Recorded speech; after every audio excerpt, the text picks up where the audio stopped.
추석 연휴가 지나고 코로나19 확진자가 다시 증가세로 돌아섰습니다. 국내 감염자가 100명에 육박하는데요. 방역당국은 사회적 거리두기 장기화로 어려움을 겪는 저소득층과 자영업자 지원 대책을 강화하고 있습니다. 배상민 기자입니다. 7일 0시 기준 국내 코로나19 발생 환자는 94명, 이 가운데 수도권 확진자는 83명, 비수도권은 11명으로 집계됐습니다.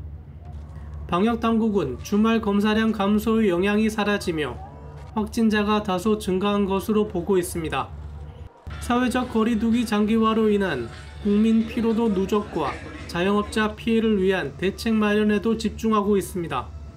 보건소로부터 격리 통지서를 받은 확진자와 격리자에 대해서는 4인 가구 기준 월 123만 원의 생활지원비 또는 일 13만 원 한도의 유급휴가비를 지원하고 있습니다.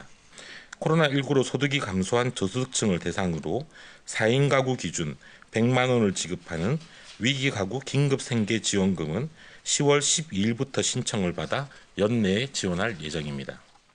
초등생 이하 아동 508만 명에게 20만 원을 지원하는 아동 특별돌봄 지원금은 추석 전에 지급을 완료했고, 중학생과 학교 밖 아동 148만 명에게 15만 원을 지원하는 비대면 학습 지원금 등은 10월 중에 지급할 예정입니다.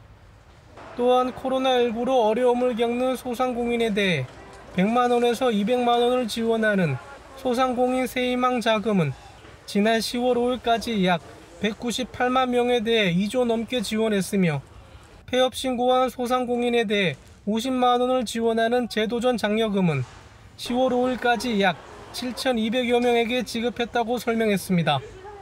방역수칙 위반자에 대한 관리도 강화됩니다. 앞으로는 방역수칙 위반자에 대한 구상권 청구 등을 통해 방역수칙의 준수 책임을 보다 강조할 예정입니다. 현재 서울과 제주를 포함한 5개 지자체 등에서 8건의 구상권 청구가 진행되고 있습니다. 지자체의 구상권 청구 현황을 분석하는 한편 구상권 협의체를 통해 청구 요건과 방법 등 일관된 제소 기준을 마련할 계획입니다. 방역당국은 추석 특별 방역 기간은 이번 주말까지 계속된다며 국민들의 지속적인 협조를 당부했습니다.